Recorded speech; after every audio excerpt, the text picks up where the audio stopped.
Hello everyone, welcome to our channel Gyan Junction. मैं हूं दिलीप और आज के वीडियो में हम लोग एनसीईआरटी का क्वेश्चन को सॉल्व करेंगे, साइंस चैप्टर 1 का, जिसका नाम है केमिकल रिएक्शंस एंड इक्वेशंस। तो चलिए बिना कोई देर किए हम लोग सीधे चलते हैं क्वेश्चन नंबर 1 की ओर। Let's move. तो पहला क्वेश्चन है, which of the following statement about the reaction below are incorrect. तो जैसा कि हम लोग देख रहे हैं कि इसमें क्वेश्चन आ रहा है कि उसमें से वो ऑप्शन, उस ऑप्शन को हम लोग को सिलेक्ट करना है जो स्टेटमेंट गलत है। मतलब कि पहले हम लोग को चारों स्टेटमेंट को देखते हैं वन बाय वन और पहले ये करते हैं कि कौन सा स्टेटमेंट सही है, कौन सा स्टेटमेंट गलत है।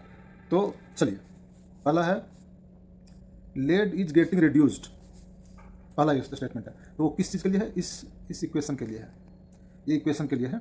ये इक्वेशन में क्या दे रहा है कि PbO plus C equal to Pb plus CO2। मतलब लेड ऑक्साइड अगर कार्बन से रिएक्ट होता है तो लेड प्लस कार्बन डाइऑक्साइड बनता है। ठीक है, ये हमारा केमिकल इक्वेशन है। उस केमिकल इक्वेशन के बेसिस पर चार स्टेटमेंट दिया हुआ है।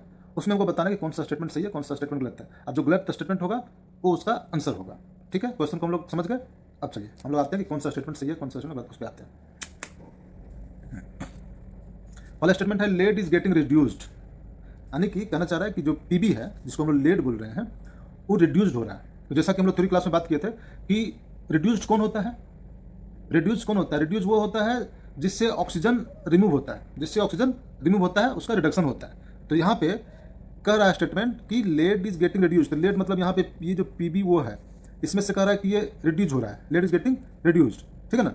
तो यहाँ पे क्या लेड का रिड्यूस हो रहा है? देखिए PbO से Pb बन गया, तो रिडक्शन किसका हुआ? PbO का हुआ। रिडक्शन किसका हुआ? PbO का हुआ। रिडक्शन किसका हुआ? PbO का। क्यों हुआ? क्योंकि PbO जो है जब प्रोडक्ट में गया तो Pb बन गया, मतलब लॉस हो गया ऑक्सीजन का। तो क्या ये रिडक्शन किसका हुआ? PbO का हुआ। PbO का हुआ ना, तो PbO का हुआ यानी लेड ऑक्साइड का रिडक्शन हुआ, ना कि लेड का हुआ। किसका हुआ? लेड ऑक्साइड का रिडक्शन हुआ। लेकिन यहाँ कह रहा है कि लेड इज गेटिंग रिड्यूस्ड, तो यह स्टेटमेंट गलत है। तो पहला स्टेटमेंट ही गलत है हमारा, फर्स्ट स्टेटमेंट गलत हो गया। सेकंड पे आते हैं। सेकंड स्टेटमेंट है carbon dioxide is getting oxidise. Carbon dioxide is getting, अगर देखिए कार्बन डाइऑक्साइड यहाँ ऑक्सीडाइज का मतलब क्या होगा कि उसमें प्रोडक्ट जब बनेगा, रिएक्टेंट से जब प्रोडक्ट बनेगा तो उसमें कार्बन एडिशन हो जाना चाहिए, कार्बन का एडिशन हो जाना चाहिए। तो यहाँ पे कार्बन से जब प्रोडक्ट में गया तो CO2 बना, मतलब किसका ऑक्सीडेशन हो रहा है? कार्बन का हो रहा है। किसका हो रहा है? कार्बन का ऑक्सीडेशन हो रहा है। क्यों हो रहा है कार्बन का ऑक्सीडेशन? क्योंकि कार्बन जब प्रोडक्ट में गया तो CO2 बन गया, यानी उसमें एडिशन ऑफ ऑक्सीजन हो गया। तो एडिशन ऑक्सीजन हो गया मतलब ऑक्सीडेशन हो गया। तो ऑक्सीडेशन किसका हुआ? कार्बन का। ऑक्सीडेशन किसका हुआ? कार्बन का। यहाँ कह रहा है कि carbon dioxide is getting oxidise. Again ये स्टेटमेंट गलत हो गया, सेकंड स्टेटमेंट भी गलत हो गया। Third statement carbon is getting oxidise. हाँ बिल्कुल, क्योंकि हम लोग अभी तो वही बात कर रहे थे कि कार्बन इज गेटिंग ऑक्सीडाइज, मतलब कार्बन ही ऑक्सीडाइज हो रहा है, ना कि कार्बन डाइऑक्साइड। कार्बन जो है, ये जो कार्बन है वो जब प्रोडक्ट में गया तो CO2 बना, मतलब ऑक्सीजन का एडिशन हुआ। तो ऑक्सीजन का एडिशन हुआ तो कार्बन ऑक्सीडाइज हुआ। तो ये स्टेटमेंट सही है। थर्ड स्टेटमेंट हमारा सही है, मतलब ये राइट है ना, राइट हो गया थर्ड स्टेटमेंट। फोर्थ स्टेटमेंट है lead oxide is getting reduced. Yes, ये भी सही है, क्योंकि हम लोग ये सबसे पहले यही लोग डिस्कस किए थे कि लेड ऑक्साइड जो Pb हुआ है उसी का रिडक्शन हो रहा था। ये हम लोग पहले डिस्कस कर लिए थे। तो तीसरा और चौथा C और D करेक्ट है, करेक्ट ऑप्शन है according to the given equation. Statement third and statement 4 is correct. अब यहाँ पे यह है कि क्वेश्चन पूछा गया था कि इसमें से इनकरेक्ट कौन है, उसको हमको चुनना है। तो इनकरेक्ट कौन था? A और B था। तो इसका आंसर कौन सा होगा? A और B होगा। इसका आंसर होगा A और B होगा। क्यों? क्योंकि हमको पूछा गया था कि जो इनकरेक्ट है उसको बताइए। ठीक है, तो इसका आंसर हो गया A और B, जो कि इनकरेक्ट था। ठीक है, चलिए हम होप करते हैं आप लोग समझ गए होंगे। चलिए नेक्स्ट क्वेश्चन पे आते हैं। Fe2O3 प्लस अल्मोनियम ये इजकल टू Al2O3 बन रहा है और Fe बन रहा है। ठीक है, तो इसमें से पूछा जा रहा है कि ये जो रिएक्शन है वो किसका एग्जाम्पल है? ये रिएक्शन किसका एग्जाम्पल है? तो अभी देखिए, आराम से देख के समझ सकते हैं कि हम लोग थ्योरी क्लास में पढ़े थे डिस्प्लेसमेंट रिएक्शन के बारे में। किसके बारे में पढ़े थे? Displacement reaction. ये थर्ड वाला, ये फोर्थ वाला डिस्प्लेसमेंट रिएक्शन के बारे में पढ़े थे। क्या पढ़े थे डिस्प्लेसमेंट रिएक्शन के बारे में? कि डिस्प्लेसमेंट रिएक्शन में क्या होगा कि जो अगर ज़्यादा रिएक्टिव, मतलब ज़्यादा रिएक्टिव एलिमेंट है तो उससे कम रिएक्टिव वाले का जो सॉल्यूशन होगा उसमें से उसको डिस्प्लेस कर देगा और खुद उसका पोजीशन ले लेगा। तो जैसे यहाँ अल्मोनियम और Fe, देखिए Fe का सॉल्यूशन है, Fe2O3, Fe का सॉल्यूशन है और अल्मोनियम एलिमेंट है। इन दोनों में हम लोगों ने देखा था कि रिएक्टिविटी सीरीज में aluminium is more reactive than iron. तो ये आराम से डिस्प्लेस कर देगा, मतलब Fe का पोजीशन अल्मोनियम ले लेगा, जो कि यहाँ इक्वेशन में इस समीकरण में लिया भी है। तो ये उदाहरण हो गया किसका? डिस्प्लेसमेंट रिएक्शन का, जिसको हम लोग विस्थापन अभिक्रिया भी बोलते हैं। ठीक है, चलिए नेक्स्ट क्वेश्चन को देखते हैं। नेक्स्ट क्वेश्चन क्या है? What happens when dilute hydraulic acid is added to iron filling? Tick the correct answer. कह रहा है कि क्या होगा अगर डाइल्यूट हाइड्रोक्लोरिक एसिड मतलब HCl, हाइड्रोक्लोरिक एसिड मतलब HCl, क्या होगा अगर HCl में हम ऐड कर देंगे Fe को, HCl में ऐड कर देंगे Fe को, तो क्या होगा? तो यहाँ पे है कि जब HCl और Fe को ऐड करेंगे तो हम लोग केमिकल प्रॉपर्टी पढ़े थे। उसमें क्या था कि हमारा जब कोई जो मेटल है वो रिएक्ट करेगा अगर एसिड के साथ, अगर मेटल रिएक्ट करेगा एसिड के साथ तो हमारा साल्ट बनेगा और हाइड्रोजन बनेगा, यानी कि FeCl2 बनेगा, यानी कि फेरस क्लोराइड बनेगा और हाइड्रोजन गैस रिमूव होगा। तो ऑप्शन में क्या दिया हुआ है? Hydrogen gas and iron chloride is produced. पहला ऑप्शन ही है, पहला ऑप्शन ही सही हो जाएगा। दूसरा ऑप्शन में क्या था? क्लोरीन गैस तो बनेगा ही नहीं। ठीक है, तो ये भी गलत हो गया, सेकंड भी गलत हो गया। नो रिएक्शन टेस्ट प्लस ये भी गलत हो गया क्योंकि रिएक्शन तो होगा। ठीक है, iron salt and water produced, नहीं वाटर इसमें नहीं बनेगा। तो इसका पहला ऑप्शन आंसर हो गया कि hydrogen gas and iron chloride are produced होगा। ठीक है, चलिए नेक्स्ट चलते हैं नेक्स्ट क्वेश्चन पे। नेक्स्ट क्वेश्चन है what is a balanced chemical equation and why should chemical equation be balanced? ये बिल्कुल वही क्वेश्चन हो गया जो हम लोगों ने ऑलरेडी डिस्कस कर चुके थे। जो क्वेश्चन आया था कि बैलेंस्ड केमिकल इक्वेशन क्या है। चलिए फिर से एक बार समझते हैं कि बैलेंस्ड केमिकल इक्वेशन किसको बोलते हैं। तो हम लोग ये समझते हैं, जो हम लोग पहले बात भी किए थे कि कोई भी केमिकल इक्वेशन में दो चीज़ होता है, एक होता है रिएक्टेंट, एक होता है प्रोडक्ट। किसी भी केमिकल इक्वेशन में, किसी भी रासायनिक समीकरण में रिएक्टेंट होता है, प्रोडक्ट होता है। ठीक है, तो हम लोग को बैलेंस्ड केमिकल इक्वेशन उसको बोलेंगे जो रिएक्टेंट साइड में जितना भी नंबर ऑफ एटम्स होगा ऑफ ईच एलिमेंट वो बराबर होना चाहिए प्रोडक्ट साइड के number of atoms for each element. कहने मतलब जितना नंबर ऑफ एटम्स इधर होगा उतना नंबर ऑफ एटम इधर भी होना चाहिए। A balanced chemical equation is a symbolic representation of chemical reaction. The number of atoms of each element is same on both sides of the equation. ठीक है ना, both sides of the equation होना चाहिए। ठीक है, both sides of the equation में this ensures that mass and charge are conserved during the reaction.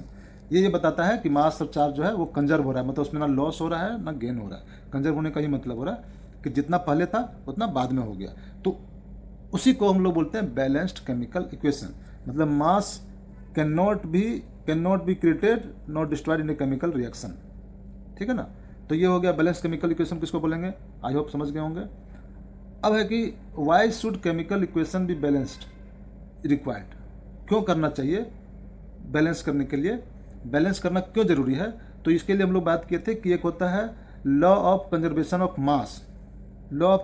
मास, उसको satisfy करने के लिए हम लोग को किसी भी केमिकल इक्वेशन को बैलेंस करना होता है। इसका मतलब जो टोटल मास जो रिएक्टेंट का होगा उतना ही टोटल मास प्रोडक्ट का होना चाहिए। इसी को बोलते हैं law of conservation of mass. मतलब मास ना लॉस होना चाहिए बिफोर द रिएक्शन और after the reaction same mass होना चाहिए। तो इसी के लिए केमिकल रिएक्शन बैलेंस होना चाहिए। ठीक है ना, the number of atoms of each element must be same before and after the reaction. ठीक है, तो इसको हम लोग एनफ डिस्कस कर लिए हैं। चलिए अब हम लोग चलते हैं नेक्स्ट क्वेश्चन की ओर। हाँ, नेक्स्ट क्वेश्चन है translate the follow statement into chemical equations and then balance them. इस केमिकल इक्वेशन को लिखना है और उसके बाद उसको बैलेंस करना है। ठीक है, चलिए शुरू करते हैं। पहला क्वेश्चन शुरू करते हैं। पहला क्वेश्चन क्या है? Hydrogen gas combined with nitrogen to form ammonia. ठीक है, हाइड्रोजन गैस कंबाइन होता है नाइट्रोजन के साथ टू फॉर्म अमोनिया। ठीक है, तो टू फॉर्म अमोनिया, चलिए इसको इक्वेशन को लिखते हैं। Hydrogen gas combined with nitrogen to form ammonia, यह है ये हमारा इक्वेशन है, ये हमारा इक्वेशन है। अब इस इक्वेशन में ये करना है कि इसको बैलेंस भी करना है, इसको हमको बैलेंस भी करना है। तो कैसे बैलेंस करेंगे? सिंपल है। बैलेंस करने के लिए क्या है कि यहाँ पे तो हम लोग तो बिना टेबल बना के भी कर सकते हैं, लेकिन चलिए हम लोग बेसिक्स से शुरू करते हैं कि कैसे करना है। तो हम लोग ये रिएक्टेंट साइड में देखेंगे। रिएक्टेंट साइड में क्या है? H है और N है। रिएक्टेंट साइड में क्या है? H है और N है। प्रोडक्ट साइड में क्या है? N है और H है। ठीक है, N और H है और दोनों सेम ग्रुप में है। दोनों ये सेम ग्रुप में है। क्यों सेम ग्रुप में है? क्योंकि N और H का आपस में बॉन्डिंग है। दोनों आपस में बॉन्डिंग है तो दोनों एक साथ है। तो दोनों एक साथ है तो हम लोग यहाँ भी एक साथ ही लिखेंगे। क्यों लिखेंगे? क्योंकि जब मल्टीप्लाई करेंगे नंबर ऑफ एटम्स के साथ तो एक साथ दोनों का बढ़ेगा। कैसे बढ़ेगा अभी वो देखते हैं। ठीक है, अभी जैसे यहाँ पे रिएक्टेंट साइड में हाइड्रोजन का कितना है? 2 है, 2 एटम है। नाइट्रोजन का कितना है? 2 एटम है। प्रोडक्ट साइड में नाइट्रोजन का कितना है? 1 है और हाइड्रोजन का कितना है? 3 है। अभी देखिए यहाँ पे नाइट्रोजन रिएक्टेंट साइड में 2 है, प्रोडक्ट साइड में 1 है, तो इसमें 2 से गुना कर देंगे, 2 से गुना कर देंगे। अब यहाँ 2 से गुना कर देंगे तो यहाँ तो 2 तो लिख दिए। ठीक है, 2 लिख दिए, 2 लिख दिए। अब एक चीज़, यही चीज़ हम बताने की कोशिश कर रहे हैं कि ये N और H जो है, ये N और H ये दोनों सेम ग्रुप है। मतलब अगर हम नाइट्रोजन के साथ 2 से मल्टीप्लाई करेंगे तो बाय डिफ़ॉल्ट जो है ये इसके साथ ही मल्टीप्लाई हो जाएगा, इसके साथ भी हो जाएगा। क्यों? क्योंकि दोनों आपस में जुड़ा हुआ है। यहाँ अगर 2 रखे, देखिए 2 से मल्टीप्लाई हुआ N तो H के साथ ही मल्टीप्लाई हो गया, तो यहाँ 2 से भी मल्टीप्लाई हो जाएगा, हाइड्रोजन के साथ भी, तो हाइड्रोजन के साथ मल्टीप्लाई हो जाएगा तो जाएगा 3 दूना 6, और ये तो 2 हो जाएगा। समझ रहे? तो नाइट्रोजन, अब नाइट्रोजन हो गया 2, हाइड्रोजन हो गया 6। अब नाइट्रोजन हो गया 2, हाइड्रोजन हो गया 6। ठीक है, अब क्या करेंगे? अब ये करेंगे कि अब यहाँ अगर हाइड्रोजन 6 हो गया और इधर हाइड्रोजन 2 है तो यहाँ 3 से गुना कर देंगे, ये 3 दूना 6 हो गया। अब देखिए मेरे हिसाब से सब बराबर हो गया होगा। नाइट्रोजन 2 हाइड्रोजन 6, नाइट्रोजन 2 हाइड्रोजन 6 हो गया, बराबर हो गया। बस लिख दीजिए, लिख दीजिए। तो यहाँ पे 2 से मल्टीप्लाई होना था वो हो गया, हाइड्रोजन में 3 से कर देंगे, हाइड्रोजन में 3 से कर देंगे। तो जब ये बैलेंस हो गया तो हो गया 3H2 plus N2 equal to 2NH3। ये हमारा इक्वेशन है और बैलेंस भी है। 3H2 plus N2 equal to 2NH3 हमारा ये बैलेंस्ड केमिकल इक्वेशन है। जब हाइड्रोजन गैस कंबाइन करता है नाइट्रोजन के साथ तो अमोनिया बनाता है। ठीक है, आई होप समझ गए इसको। चलिए अब नेक्स्ट क्वेश्चन को देखते हैं। नेक्स्ट क्वेश्चन क्या है? नेक्स्ट क्वेश्चन है hydrogen sulphide gas burns in air to give water and sulphur dioxide. ठीक है, हाइड्रोजन सल्फाइड गैस यानी कि H2S प्लस एयर यानी O2 क्या देता है? H2O plus SO2, H2O plus SO2। ठीक है, ये हमारा रिएक्शन है। अब इसको बैलेंस करना है, वही थ्योरी लगाएंगे जो पिछला क्वेश्चन में लगाए थे। रिएक्टेंट साइड में देखेंगे क्या है? H है, S है और O है। प्रोडक्ट साइड में क्या है? H है, O है, S है, O है। ये दोनों एक ग्रुप में है, दोनों एक ग्रुप में है। ठीक है, यहाँ पे हाइड्रोजन 2 सल्फर 1 ऑक्सीजन 2, यहाँ पे हाइड्रोजन 2 ऑक्सीजन 1 सल्फर 1 और हमारा ऑक्सीजन 2 है। ठीक है, तो देखते हैं दोनों साइड कितना कितना नंबर ऑफ एटम्स है। तो जैसे देख पा रहे हैं कि हम लोग रिएक्टेंट साइड में हाइड्रोजन 2 है, प्रोडक्ट साइड में भी हाइड्रोजन 2 है, सल्फर भी 1 है, उधर भी 1 है। इधर देख रहे हैं कि ऑक्सीजन जो है सो 2 है, ऑक्सीजन रिएक्टेंट साइड में 2 है, प्रोडक्ट साइड में 3 है। ठीक है ना, तो यहाँ पे हम 2 से मल्टीप्लाई कर देंगे, 2 से मल्टीप्लाई कर देंगे। ठीक है, 2 से मल्टीप्लाई कर देंगे तो ऑक्सीजन हमारा 2 हो जाएगा। 2 से मल्टीप्लाई कर देंगे तो ये 2 से जब मल्टीप्लाई किए तो हाइड्रोजन कितना हो जाएगा? 4। कैसे हो जाएगा? क्योंकि दोनों सेम ग्रुप हैं तो 2 से मल्टीप्लाई हाइड्रोजन में भी हो जाएगा। ठीक है ना, 2 से मल्टीप्लाई हाइड्रोजन में हो जाएगा और ऑक्सीजन में, दोनों सेम ग्रुप में फिर दोनों में मल्टीप्लाई होगा 2। ठीक है, और ऑक्सीजन हो जाएगा 2। अब यहाँ पे अब देखिए हाइड्रोजन हो गया 4, ऑक्सीजन हो गया, ऑक्सीजन भी 4 हो गया। 2 इधर, 2 यहाँ पे और 2 यहाँ पे। ठीक है, अब हाइड्रोजन हमारा 4 हो गया, हाइड्रोजन हमारा 4 हो गया तो हाइड्रोजन में 2 से गुना करेंगे बराबर करने के लिए। तो हाइड्रोजन हो गया 4, हाइड्रोजन हो गया 4। अब सल्फर हो गया अभी तो 2, क्योंकि ये 2 तो इसमें भी बाई डिफॉल्ट गुना हो जाएगा, यहाँ भी 2 से बाई डिफॉल्ट गुना होगा। क्यों? क्योंकि H और S दोनों सेम ग्रुप में है, सेम एक की बॉन्ड से जुड़ा हुआ है। जो होगा दोनों के साथ एक ही होगा, अगर उसके साथ 2 से गुना हो रहा है तो इसके साथ भी 2 से गुना होगा। ठीक है, अब देखिए यहाँ सल्फर हो गया 2 रिएक्टेंट साइड में, अब प्रोडक्ट साइड में एक ही था तो यहाँ भी 2 से गुना कर देंगे, तो ये 2 हो गया और ऑक्सीजन हो गया 4। ठीक है, अब देखिए अब क्या हुआ, अब ऑक्सीजन यहाँ हो गया 6, प्रोडक्ट साइड में ऑक्सीजन कितना हो गया 6, और रिएक्टेंट साइड में कितना है 2 ही था, तो यहाँ 3 से गुना कर दीजिए, 6 हो गया। अब देखिए इक्वेशन बैलेंस हो रहा है। अब देखिए समझिए आराम से,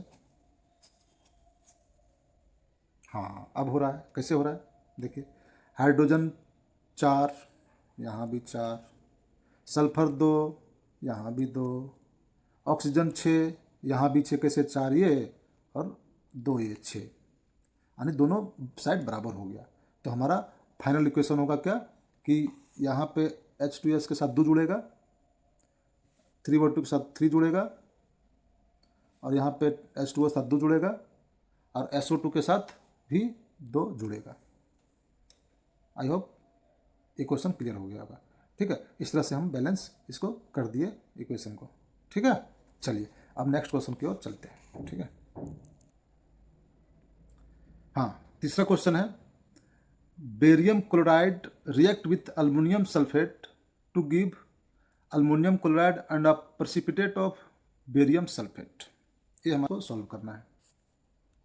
BaCl2 प्लस अल्युमिनियम सल्फेट यानी कि Al2SO4 का 3, ये हो गया। ये बनाएगा aluminium chloride and precipitate of barium sulphate, aluminium chloride AlCl3 plus barium sulphate BaSO4। ठीक है, चलिए इसमें देख लीजिए। अब इसमें भी सेम चीज़ वही लगाएंगे जो हम लोग पिछला 2 क्वेश्चन में लगाए थे। सेम थ्योरी को यूज करेंगे। तो आप क्या देखेंगे, आप देखिए अभी आप क्या करते हैं, इस क्वेश्चन को बिना हम लोग टेबल के हेल्प लिए बनाने का कोशिश करते हैं, क्योंकि टेबल का यूज करने से क्या होगा कि हमारा धीरे धीरे जब एक्सपीरियंस होगा, धीरे धीरे जब बनाने का अनुभव हो जाएगा, धीरे जब बनाने का प्रैक्टिस हो जाएगा, तो बिना टेबल का जो हम लोग बेसिक्स को यूज किए भी बना सकते हो, डायरेक्ट देख के ही बना सकते हो। जैसे कैसे देख के बना सकते हो, अभी देख के हम अभी पता चल जाएगा। जैसे देखिए यहाँ पे देखिए, सबसे पहले क्या बताए थे, सबसे पहले मेटल को हम लोग बैलेंस करेंगे। तो यहाँ पे मेटल कौन कौन सा है, अल्युमिनियम है और बेरियम है। ठीक है, अभी हम लोग टेबल का हेल्प नहीं लेते हैं, बिल्कुल हम लोग इसको बनाते हैं without the help of table. ठीक है, जो हम लोग प्रीवियस 2 क्वेश्चन में किया उसका यूज़ नहीं करेंगे। क्लियर है, चलिए यहाँ बेरियम का कितना आइटम है, बेरियम का 1 आइटम है, यहाँ पे बेरियम का 1 आइटम है, ये बराबर है। नेक्स्ट हमारा मेटल कौन सा है, अल्युमिनियम है। यहाँ अल्युमिनियम कितना है, अल्युमिनियम यहाँ पे जो है सो 2 है, अल्युमिनियम कितना यहाँ पे 2 है, और इधर कितना है, अल्युमिनियम 1 है। ठीक है, तो इसका साफ मतलब है कि हम लोग को अल्युमिनियम में प्रोडक्ट साइड में 2 से मल्टीप्लाई करना पड़ेगा। इधर प्रोडक्ट साइड में अल्युमिनियम में 2 से मल्टीप्लाई करना पड़ेगा, ये कर दिए। अब जैसे 2 से मल्टीप्लाई किए, प्रोडक्ट साइड में क्लोरीन पहले 3 था, अब कितना हो गया, 3 दूना 6 हो गया ना। अब जब 3 दूना 6 हो गया क्लोरीन, तो 3 दूना 6 हो गया, तब अब क्या करेंगे हम लोग, अब क्या करेंगे, क्योंकि जैसे हम अल्युमिनियम में 2 से मल्टीप्लाई किए तो क्लोरीन 6 हो गया, प्रोडक्ट साइड में, तो रिएक्टेंट साइड में हमको 6 करना होगा ना। तो रिएक्टेंट साइड में 6 करने के लिए क्या करेंगे, हम 3 से मल्टीप्लाई कर देंगे इधर यहाँ पे। अब बताइए, कर दिए 3 से वहाँ पे।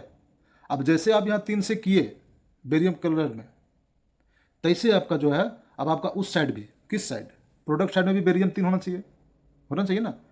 तो यहाँ भी 3 बैठा दीजिए, फिर क्या, क्यों सोचना, कुछ नहीं सोचेंगे कुछ। जब रिएक्टेंट में 3 से किए तो प्रोडक्ट में भी करेंगे, करना ही है। क्यों करना है, क्योंकि law of conservation of mass को सेटिस्फाइड करना है। जितना मास बिफोर द रिएक्शन होगा उतना ही मास आफ्टर द रिएक्शन होना चाहिए। जितना नंबर ऑफ एटम्स रिएक्टेंट में होना चाहिए, नंबर ऑफ एटम्स प्रोडक्ट में भी होना चाहिए, इसलिए हम लोग कर रहे हैं। ठीक है, चलिए तो यहाँ 3 हो गया, बेरियम भी 3 हो गया। अब देखिए, अब कहीं बैलेंस दिख रहा है, आप कहीं ऐसा दिख रहा है कि नहीं बैलेंस नहीं है। अब देखिए समझते हैं, आपका बेरियम सल्फेट बेरियम क्लोराइड के साथ 3 हो गया, बेरियम कितना है 3 है, प्रोडक्ट में भी 3 है। क्लोरीन कितना है 6 है, प्रोडक्ट में भी 6 है। अल्युमिनियम कितना है 2 है, प्रोडक्ट में भी 2 है। सल्फर कितना है? 3 है। यहाँ भी 3 है। कैसे 3 है? क्योंकि एक सल्फर है और 3 से मल्टीप्लाई है, 3 हो गया ना। हाँ, यहाँ पे ऑक्सीजन 12 है, तो यहाँ भी ऑक्सीजन 12 है। कैसे? SO4 के इसमें है, SO4 में O4 है, O4 को 3 से गुना करेंगे तो 4 3 12 हो गया ना। 3 मल्टीप्लाई ऑलरेडी है यहाँ पे, बेरियम सल्फेट में 3 मल्टीप्लाई है, तो 3 गुना 4 12 हो गया। तो यानी कि ये सब बराबर हो गया, सारा एटम्स बराबर हो गया।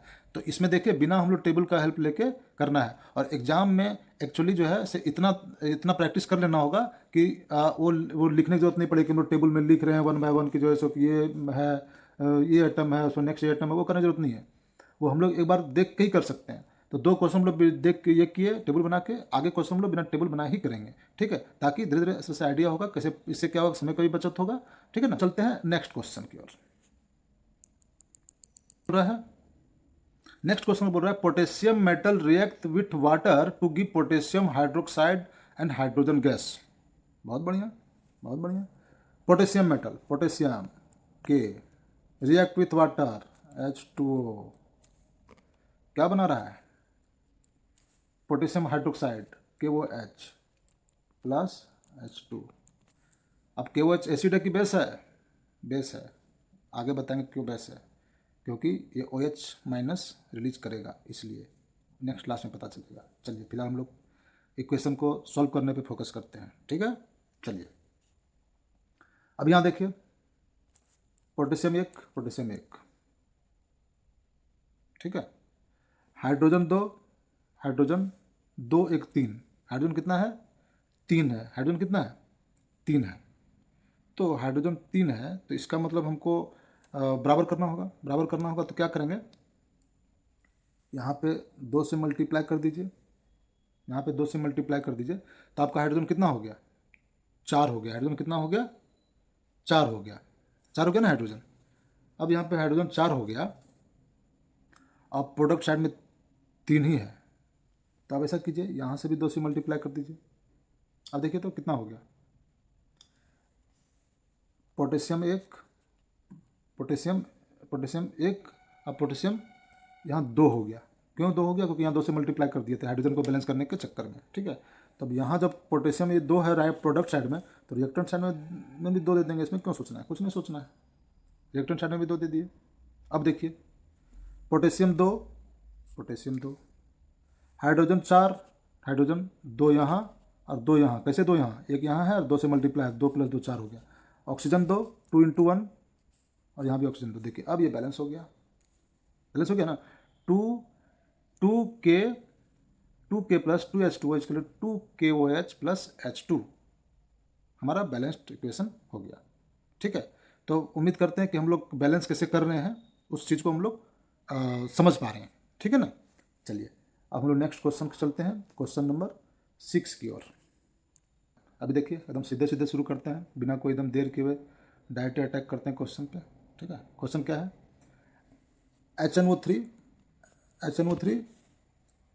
HNO3 प्लस CaOH2 मतलब कैल्शियम हाइड्रोक्साइड, कैल्शियम नाइट्रेट बनाता है और H2O बनाता है, ठीक है। तो इसमें देखिए HNO3 प्लस CaOH2, ठीक है ना, क्या बना रहा है? CaNO3 2 प्लस H2O, ठीक है, ऐसे बना रहा है, ठीक है ना, कि आपका HNO3 है। अब देखते हैं रिएक्टेंट और प्रोडक्ट साइड में कितना कितना है। देखिए इधर रिएक्टेंट साइड में हाइड्रोजन कितना है? 1 है। उधर कितना है? प्रोडक्ट साइड में 2 है। नहीं 1 नहीं है, रिएक्टेंट साइड में 1 हाइड्रोजन नहीं है, 1 यहाँ है और 2 यहाँ है, 3 है, 3 है, और इधर 2 है, इधर प्रोडक्ट साइड में 2 है। तो इसका मतलब यहाँ पे हमको प्रोडक्ट साइड में कम है, तो हमको यहाँ पे 2 से मल्टीप्लाई कर देना पड़ेगा, 2 से मल्टीप्लाई कर देना पड़ेगा, 2H2O हो जाएगा, ठीक है। 2H2O हो गया, तब हमारा क्या हुआ? हाइड्रोजन हो गया 4, हाइड्रोजन हो गया 4, और रिएक्टेंट साइड में कितना हाइड्रोजन है? 3 है। रिएक्टेंट साइड में कितना है? 3 है।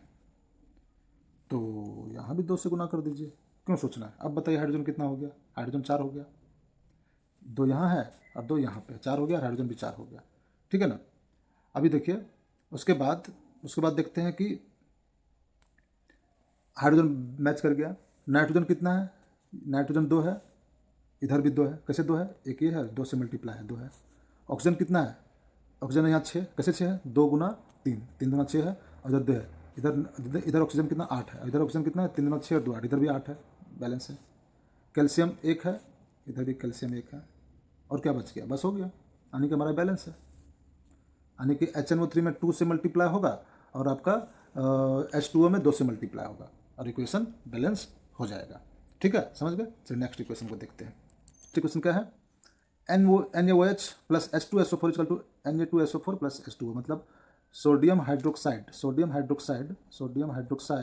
रिएक्ट करेगा H2SO4 के साथ, ठीक है ना, H2SO4 के साथ, तो बनाएगा सोडियम सल्फेट प्लस H2O, ठीक है, H2O। देखते हैं, समझते हैं कैसे बैलेंस करना है।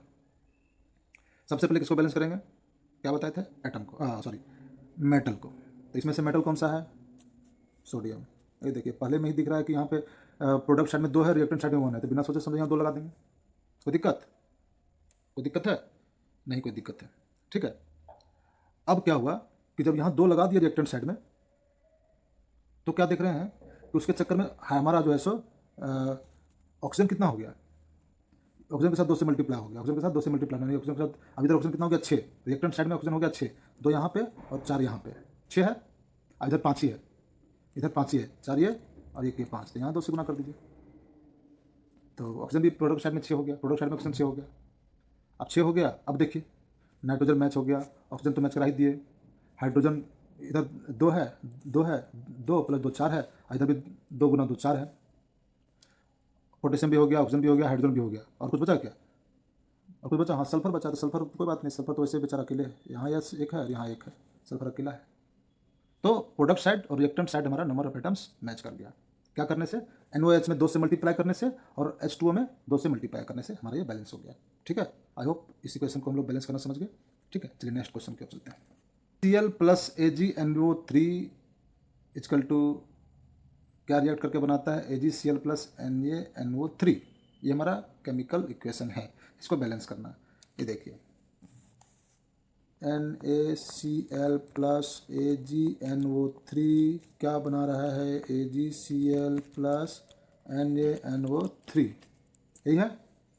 पहले किसको बैलेंस करेंगे, मेटल को। मेटल कौन है, सोडियम और Ag। Ag किसको बोलते हैं, सिल्वर को बोलते हैं ना, Ag सिल्वर को। ठीक है, तो रिएक्टेंट साइड में सोडियम 1, प्रोडक्ट साइड में भी sodium 1, very good. Reactant side में Ag यानी कि सिल्वर 1, प्रोडक्ट साइड में सिल्वर 1, अरे ये तो बैलेंस है, ये तो बैलेंस है। कैसे बैलेंस है, क्लोरीन जो है रिएक्टेंट साइड में 1, प्रोडक्ट साइड में भी 1, नाइट्रोजन रिएक्टेंट साइड में 1, इधर भी 1, ऑक्सीजन 3, इधर भी 3, इसमें कुछ करने की जरूरत नहीं है, ऑलरेडी बैलेंस है ये equation. This equation is already balance, कुछ भी नहीं करना है इसमें। ठीक है, तो ऐसा भी हो सकता है एग्जाम में, कोई जरूरी नहीं है कि हर बार हमको कुछ अंगुली करना ही है, हर बार कुछ ना कुछ गुना भागा करना है, ऐसा कुछ नहीं है। कभी कभी वो खुद से भी बैलेंस रखता है, जैसे कि अभी देख लीजिए बैलेंस है, तो इसमें अपने को कुछ नहीं करना है, क्योंकि this equation is already balance, मतलब the number of atoms in reactant side is equal to the number of atoms in product side, so there is no any need to multiply in any compound, either in product side और either in reactant side. Am I clear, okay. चलिए next question की ओर चलते हैं। Barium chloride react with H2SO4, तो क्या बनता है, barium sulphate plus HCl, barium sulphate plus HCl बनता है। चलिए इसको बैलेंस किया जाए, इस इक्वेशन को लास्ट वाला है, कैसे करेंगे बैलेंस। यहाँ देखिए बेरियम कितना है, बेरियम रिएक्टेंट साइड में बेरियम कितना है, 1 है, प्रोडक्ट साइड में भी बेरियम 1 ही है, SO4 यहाँ भी 1 है, यहाँ भी 1 है, ये भी ठीक है। तो गड़बड़ क्या है, तो कहाँ कम है, हाँ कम है, देखिए इस पर फोकस कीजिए, क्लोरीन पे कैमरा फोकस कीजिए। यहाँ देखिए क्लोरीन 1 है प्रोडक्ट साइड में और रिएक्टेंट साइड में 2 है, रिएक्टेंट साइड में 2 है, तो बिना सोचे समझे हम लोग किस में मल्टीप्लाई कर देंगे, HCl में, यानी कि HCl में 2 से मल्टीप्लाई कर देंगे, जहाँ HCl है वहाँ पे इसमें हम लोग 2HCl कर देंगे। ठीक है, 2HCl कर देंगे। अब 2HCl कर देंगे। अब उसके बाद बैलेंस करके देखिए तो क्या हो जाएगा हमारा final equation, BaCl2 plus H2SO4 क्या बना रहा है, BaSO4 प्लस HCl। देखिए इस इक्वेशन को, हाँ HCl में हम क्या बोले थे कि 2 से मल्टीप्लाई करेंगे। क्यों करेंगे, क्योंकि क्लोरीन उस साइड में 2 था, अब तो प्रोडक्ट साइड में भी 2 करने के लिए हम 2 से मल्टीप्लाई कर दिए। ठीक है, अब देखिए बेरियम बेरियम बराबर क्लोरीन क्लोरीन बराबर H2 बराबर 2 हाइड्रोजन का एटम 2 हाइड्रोजन का एटम, S का 1 S का 1, O का 4 O का 4, ये लीजिए 1 2 का 4 बैलेंस। कोई दिक्कत, 1 2 का 4 बैलेंस हो गया ना। सिर्फ हम HCl में 2 से मल्टीप्लाई किए तो हमारा खेला खत्म, बैलेंस हो गया। अब समझ में आ रहा है कैसे बैलेंसिंग होता है। तो हमको लगता है इतना सारा एग्जांपल देख के अब हमको लगता है बैलेंस करने के लिए थोड़ा सा क्लैरिटी आ रहा होगा, थोड़ा कॉन्फिडेंस बढ़ रहा होगा। ठीक है, चलिए अब हम लोग नेक्स्ट क्वेश्चन के चलते हैं, question number 7। Right the balanced chemical equation for the following reaction. Again इस क्वेश्चन को बैलेंस करना है, आज बैलेंसिंग का तो मास्टरी कर लेना है। ठीक है, चलिए क्या है, calcium hydroxide react with carbon dioxide. तो क्या बनता है, calcium carbonate plus water, calcium carbonate plus water बनता है। ठीक है, तो चलिए पहले इक्वेशन को लिखते हैं। कैल्शियम हाइड्रोक्साइड कैल्शियम हाइड्रोक्साइड होगा CaOH2 प्लस CO2 क्या बनाता है, calcium carbonate CaCO3 plus H2O plus क्या बनाता है H2O। ठीक है, चलिए देखते हैं कितना एटम्स है प्रोडक्ट साइड और रिएक्टेंट साइड में। अब हम एक, यहाँ कैल्शियम 1, यहाँ पे ऑक्सीजन कितना 2, रिएक्टेंट साइड में 2 और 2 4, इधर कितना है 3 1 4, ऑक्सीजन भी ओके। हाइड्रोजन किधर है 2, प्रोडक्ट साइड में भी 2 ओके। कार्बन कितना है 1, इधर भी 1, ये तो बैलेंस है, ये तो बैलेंस है, क्या बात है, ऑलरेडी बैलेंस है। ठीक है, तो चलिए पहला हमारा जो है सो कुछ भी करने की जरूरत नहीं है, कोई गुना भाग करने की जरूरत नहीं है, किसी भी कंपाउंड में कोई मल्टीप्लाई नहीं करना है। This equation is already balance. Zinc react with silver nitrate तो बनता है zinc nitrate plus silver, silver वही सिल्वर Ag है ना, Ag।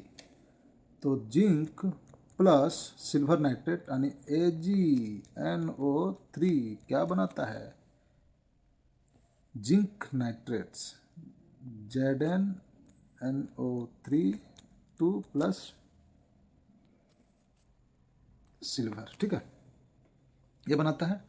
तो चलिए देखते हैं, तो पहले किसको बैलेंस करेंगे, मेटल को, बताने की जरूरत तो रहा नहीं। ठीक है, यहाँ पे हमारा अभी देखते हैं कि कितना है। इधर जो है Zn एक एक है, Ag एक एक है, तो मेटल तो ओके है। अब आते हैं आगे बढ़ते हैं।